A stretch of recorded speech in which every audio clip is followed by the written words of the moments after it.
Assalamualaikum warahmatullahi wabarakatuh. Perkenalkan, nama saya Nathan Nurdiansyah, NPM 20110101049.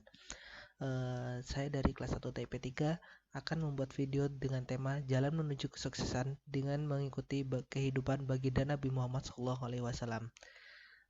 Langsung saja, Nabi Muhammad itu dahulu dilahirkan sebagai seorang yatim. Ayahanda beliau meninggal pada saat beliau masih dalam kandungan, dan Rasulullah hanya menikmati kasih sayang ibunya, dan itu pun hanya 6 tahun. Pada usia 6 tahun ibunya meninggal dunia.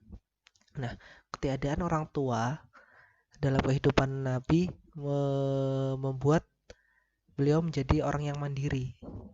Inilah cara Allah untuk mendidik Nabi Muhammad sebagai pribadi yang suka bergantung pada kemurahan hati orang lain. Maka meski tak mendapatkan kasih sayang yang layak seperti anak-anak yang lain, Nabi Muhammad tetap tegar menjalani hidup dengan baik karena Allah berada di sampingnya. Pada usia 8 tahun, inilah awal bisnis Nabi, awal dari semuanya.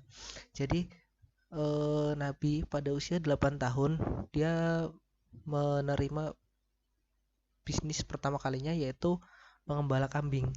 Nah, Rasulullah mendapat upah beberapa kirat dari penduduk Mekah.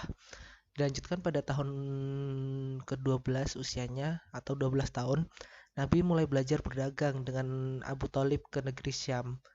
Perjalanan bisnis pertamanya yaitu melewati Syria, Jordan, dan Lebanon. Pada saat usia 17-20 tahun, Nabi Muhammad bersaing dengan pemain bisnis senior di kalangan regional kota Mekah. Mitra-mitra kerja Nabi mengaku beliau sangat matang dalam perhitungan serta jujur dan profesional. Nabi Muhammad juga mendapat kepercayaan seorang konglomerat Mekah, yaitu Khadijah, untuk menjalin kerjasama bisnis sebagai manajer bisnis. Gaji yang diterima Nabi kala itu adalah 4 ekor unta setiap bulan. Perjalanan waktu menunjukkan bahwa Nabi menjalankan kontrak dengan sistem kerjasama, dengan sistem upah maupun bagi hasil dengan Khadijah. Yang perlu kita ketahui bagaimana Nabi bisa sukses, yaitu pertama karena Nabi itu mempunyai sifat sidik atau benar. Jadi Nabi tidak pernah menyembunyikan barangnya yang cacat. Jadi jika Nabi menjual barang yang kurang, maka beliau bilang bahwa barang ini kurang, begitu. Beliau bilang apa adanya. Yang selanjutnya adalah amanah.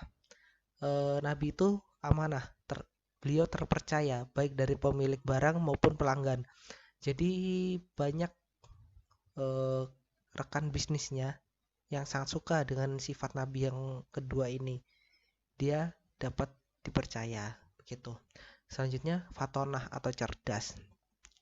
Nabi itu pandai menghasilkan dan melihat peluang keuntungan tanpa menipu.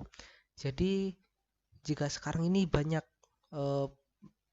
pengusaha yang menghasilkan uang dengan cara menipu atau dan sebagainya, tapi Nabi tidak melakukan itu, begitu. Selanjutnya adalah tabligh, yaitu menyampaikan. Nabi memiliki kemampuan negosiasi atau membangun komunikasi dan reputasi yang baik. Jadi di sini Nabi sangat pandai dalam melihat peluang. Apapun yang ada di depan, pasti dia lihat peluangnya. Jika baik, langsung diambil, begitu. Baik, itu saja yang dapat saya sampaikan. Kurang lebihnya saya mohon maaf. Jadi intinya, ketika kita ingin meneladani sifat Nabi dalam bidang bisnis, kita pertama harus sidik atau benar. Yang kedua adalah amanah atau dapat dipercaya. Ketiga, fatonah atau cerdas. Dan keempat, tabligh, yaitu pandai dalam menyampaikan.